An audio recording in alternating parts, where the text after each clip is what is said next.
रात में सोते समय बहुत सावधान हो जाना चाहिए उपासक को।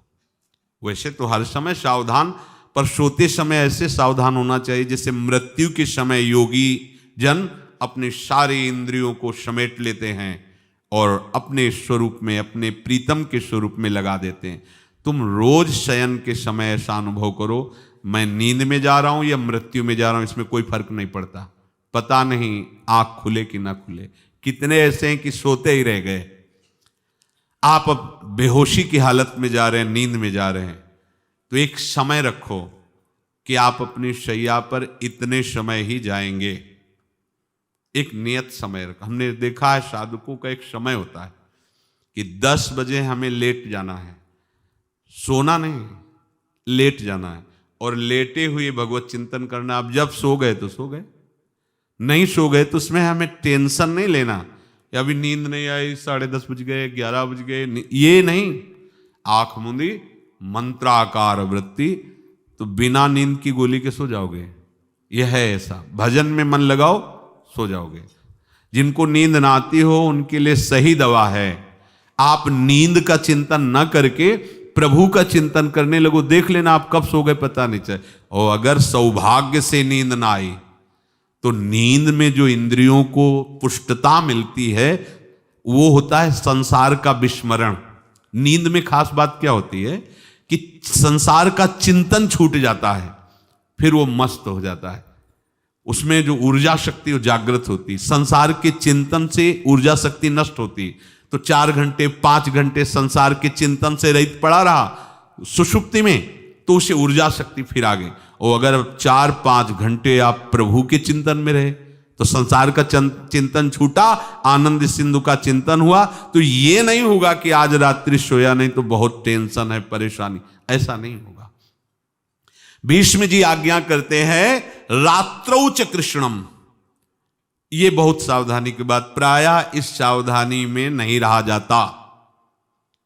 बचपन से सदगुरुदेव भगवान ने यही शिक्षा दी थी, गुरु कृपा से ऐसे उपदेश मिले थे।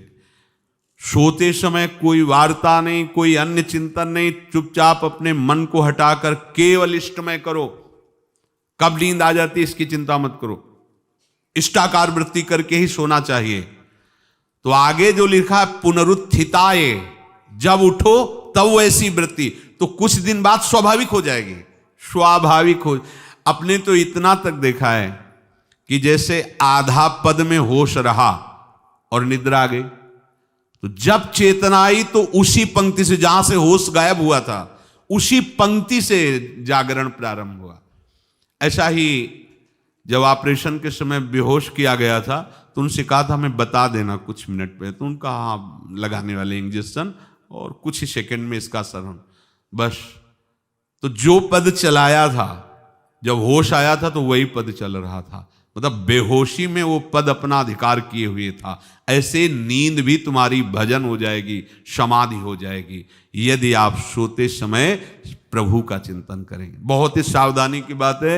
यदि इस जन्म में परम लाभ लेना चाहते हो तो इस श्लोक को अपना जीवन बनाओ। कृष्णव्रताः, हमारा जीवन का एक ही व्रत है कि हम अपने प्रीतम का भजन नहीं छोड़ेंगे, अखंड भजन।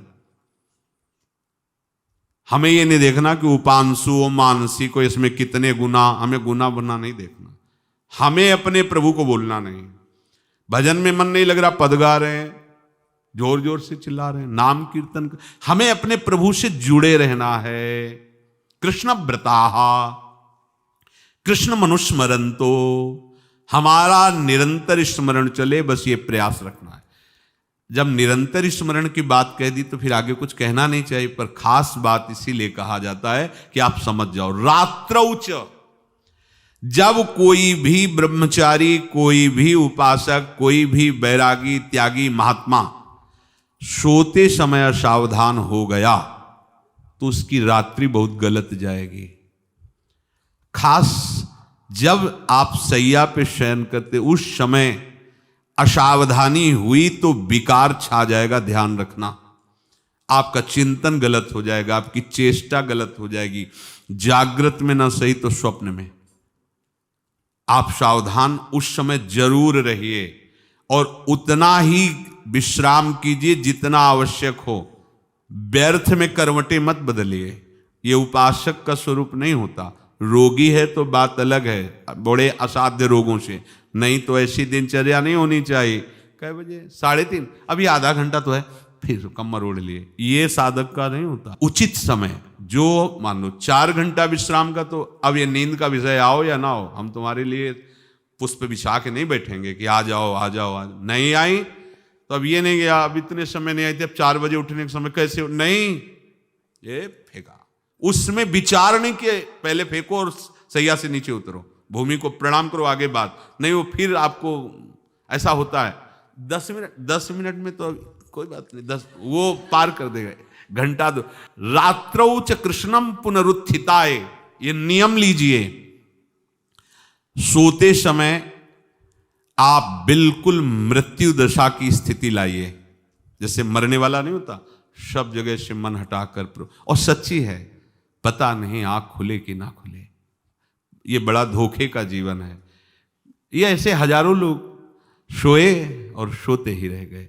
हमको धोखे में नहीं रहना। सुबह जग जाएंगे तो फिर भजन करेंगे, लेकिन हम बिल्कुल तैयारी में।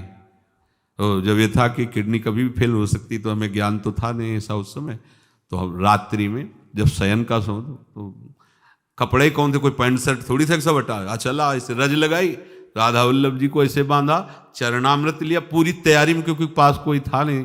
तो ये होता था कब मर जाए, कैसे बताएं कितना सुख, एकदम युगल चरणारविंद में तदाकार होते ऐसे। वो इसीलिए कहते हैं कि प्रतिकूलता और अव्यवस्था और दुख, ये भगवत प्राप्ति का प्रधान साधन है। अव्यवस्था, प्रतिकूलता और दुख, ये अभ्यास उसी से। जब शाम के शयन करते तो पहले वृंदावन को प्रणाम करके, और ऐसे भावना में प्रिया प्रिया कहते कि जैसे भी आपके हैं, अगर शरीर छूट जाता है रात्रि में तो आप धोखा ना करना, आप बुला लेना अपने। और कैसे बताओ उस समय कैसे भाव होते थे, कोई पास नहीं, कोई सुविधा नहीं, 1 रुपया नहीं, तो एकदम दैन्यता, एकदम कितना सुख मिलता, वो एकदम केवल भगवद आश्रित। तो रात्रौ च कृष्णम पुनरुत्थिताय, ये बहुत पकड़ने वाली बात है। रात्रि के समय कोई और चिंतन न बनने पावे। देखो अभ्यास, और उस समय खास करके विषय चिंतन बनता है, ध्यान रखना।